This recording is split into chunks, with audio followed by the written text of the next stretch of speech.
Hello guys, আসসালামু আলাইকুম। আমি এখন রান্না করব তুলার ডান্ডি মাছ ভুনা করব। তার জন্য তেল দিয়ে দিয়েছি, পেঁয়াজ দিয়ে দিলাম। পেঁয়াজটা একটু বেশি দিতে হবে কারণ ভুনা করব, তাই পেঁয়াজটা সুন্দর মতো নাড়াচাড়া দিয়ে দিচ্ছি। পেঁয়াজটা সুন্দর মতো যে কালার হয়ে যাচ্ছে, কালার হয়ে গেল। এখন আমি আদা রসুন বাটা দিয়ে দিব 1 চামচ পরিমাণে। তো আদা রসুন বাটাটা দিয়ে দিলাম। আমাদের এলাকায় এই মাছটার নাম বলে তুলার ডান্ডি। আপনাদের এলাকায় কি বলে এটা কমেন্টে জানাইয়েন। তো আমি কষায় নিচ্ছি সুন্দর মতো আদা বাটাটা। তার জন্য সামান্য পরিমাণে পানি দিয়ে দিয়েছিলাম।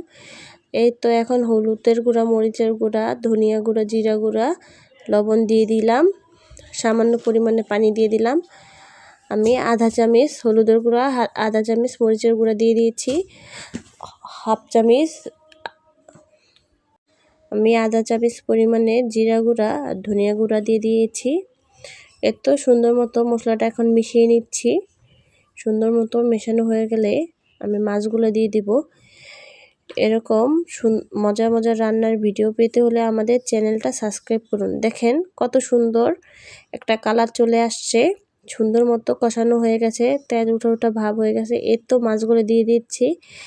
এই মাছটাই আমাদের রান্না হবে। এই মাছটাকে আমরা তুলার ডান্ডি মাছ বলি। আপনারা কি বলেন কমেন্টে জানান। তো মাছটা সুন্দর মতো কষিয়ে নিচ্ছি। তো এখন আমি পানি দিয়ে দিব। এই পানিতেই রান্নাটা কমপ্লিট করব, আর বেশি পানি দিতে হবে না, ভুনা করব তাই। এই রান্নাটা করলে খুবই মজা লাগে। এই রান্নাটা করার পরে আমাদের ঘরে আর কোনো খাবার লাগে না, এটা দিয়েই খাওয়া হয়ে যায় ভাত।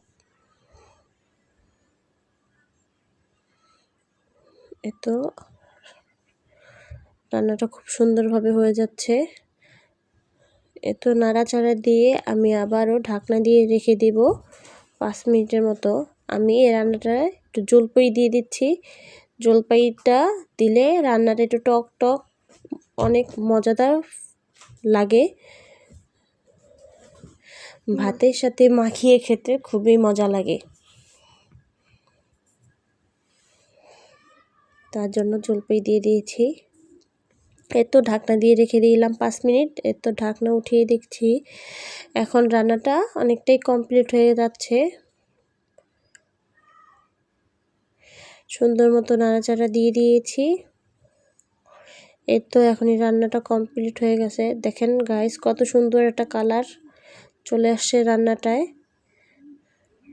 আমি আপনাদের পরিবেশন করে ফাইনাল লুক দেখাবো, অবশ্যই অপেক্ষা করুন।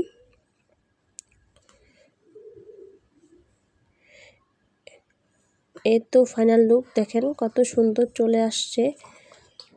ওকে, ভালো থাকেন, আল্লাহ হাফেজ।